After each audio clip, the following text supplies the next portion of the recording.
Recognise না করে, স্বীকৃতি না দেয় এবং যাবতীয় সম্মাননা না দেয়, তো এটা বাংলাদেশ সরকারের জন্য সবচেয়ে বেশি নির্লজ্জ একটা কাজ হবে।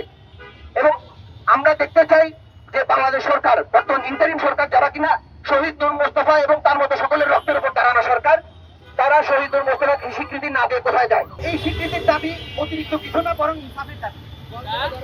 শহীদ নূর মোস্তফা আমরা গত 14ই মার্চ জুলাই রেকর্ডসে শহীদ নূর মোস্তফার স্টোরি পাবলিশ করি।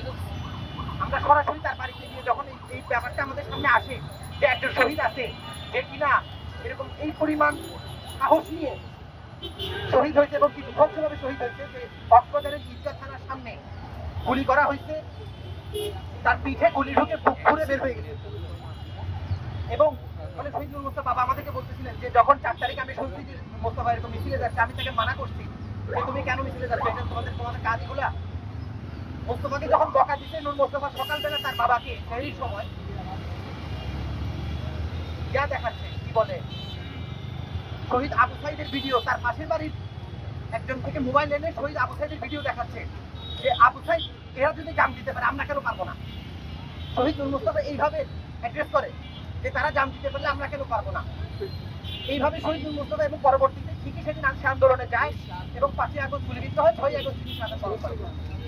তো আমাদের কথা হইলো বাংলাদেশের জন্ম নিয়ে একজন যে কিনা এই পরিমাণ বাংলাদেশকে ধারণ করছে, যে সে চিনতে পারছে বাংলাদেশের জালেমকে মজলুম, সেইটা রিকগনাইজ করতে পারছে এবং তার সেই বিবেচনার ভিত্তিতে সে আন্দোলনে নামছে এবং সেখানে টোটালি সে শহীদ হয়েছে। কিন্তু বর্তমান অভ্যুত্থান হয়ে যাওয়ার পর অভ্যুত্থানোত্তর বাংলাদেশের সরকার অভ্যুত্থানের একজন শহীদকে চিনতে পারতেছে না, বা তার সমস্ত কিছু সামনে হাজির থাকার পরেও, বিশেষ করে 14ই মার্চ যখন আমরা জুলাই রেকর্ড এটা প্রকাশ করি এবং এটাকে সামনে নিয়ে আসি, আমরা প্রচুর আলাপ করছি। হ্যাঁ, মোটামুটি অনলাইনে অফলাইনে আমরা প্রচুর পরিমাণ আলাপ করছি, যেখানে নূর মোস্তফার এসে সামনে আসছে। এবং আমরা মনে করি যে সরকারের, আমাদের যারা ছাত্র উপদেষ্টা এবং গুরুত্বপূর্ণ সকলের কাছে এটা পৌঁছাইছে।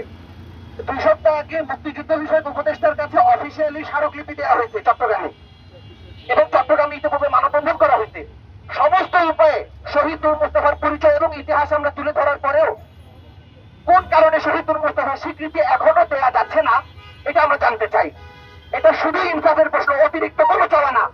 শহীদ নূর মোস্তফা বাংলাদেশের জন্য এইভাবে জান দেওয়ার পর তাকে রিকগনাইজ করতে না পারা বাংলাদেশের জন্য, বাংলাদেশের এই সরকারের জন্য লজ্জার।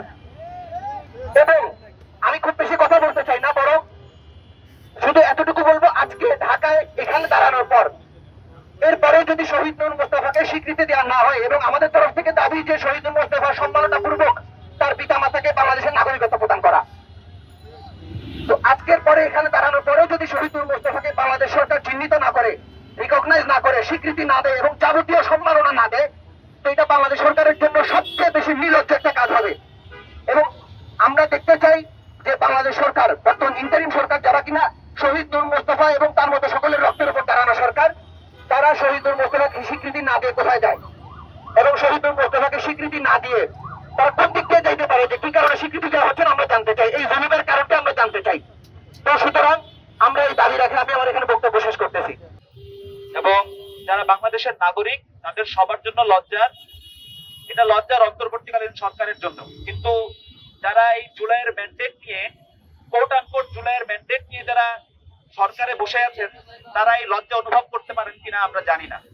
আমরা যে কয়েকজন মানুষ এই লজ্জা অনুভব করতে পারি এবং আমাদের মাঝে মধ্যে মনে হয় এই লজ্জা নিয়ে আমরা বঙ্গোপসাগরে ঝাঁপ দিই, যেহেতু বঙ্গোপসাগর ছাড়া আমাদের কোনো যাওয়ার জায়গা নাই, তারা আমরা আজকে এখানে একত্রিত হয়েছি। আমাদের জুলাইতে একজন শহীদ, যে শহীদের স্বীকৃতি আমরা আদায় করতে পারছি না, আমাদের স্মারকলিপির রাজনীতি করতে হচ্ছে, আমাদের মানববন্ধন করতে হচ্ছে, আমাদের সোশ্যাল মিডিয়াতে অ্যাক্টিভিজম করতে হচ্ছে, এর থেকে বড় লজ্জার আর হতে পারে না, আর হতে পারে না। মোস্তফা তার পরিবার 1992 সালে তারা মায়ানমার থেকে বাংলাদেশে এসেছিল এবং কক্সবাজার ঈদগাহ উপজেলায় তারা ছিল এবং নূর মোস্তফার জন্ম আসেন ঈদগাহতে। এবং গত স্বৈরাচারের বিরুদ্ধে গত জুলাই আগস্টে যে মুভমেন্টে নূর মোস্তফা নিহত হয়। কিন্তু আমরা দেখেছি যে আমরা বারবার সরকারের কাছে গিয়েছিলাম। আমরা এর মধ্যে যখন আপনার ঈদের ছুটি ছিল, সেই ঈদের ছুটি সময় মুক্তিযোদ্ধা বিষয়ক যে উপদেষ্টা ফারুক আজম, ওনার কাছেও আমরা স্মারকলিপি দিয়েছিলাম। এরপর চট্টগ্রামের যিনি ডিসি, তার সাথেও আমরা কথা বলি এবং বিভিন্ন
বিবেচনা না করে তাদের ছেলেটা যে এই একটা যুদ্ধ করতে গিয়ে সে জীবনটা দিল, এটার প্রতি সরকার আসলে সেই সম্মানটা দেখাবে এবং নূর মোস্তফাকে দ্রুততম সময়ের মধ্যে তারা একটা শহীদ স্বীকৃতি দিবে।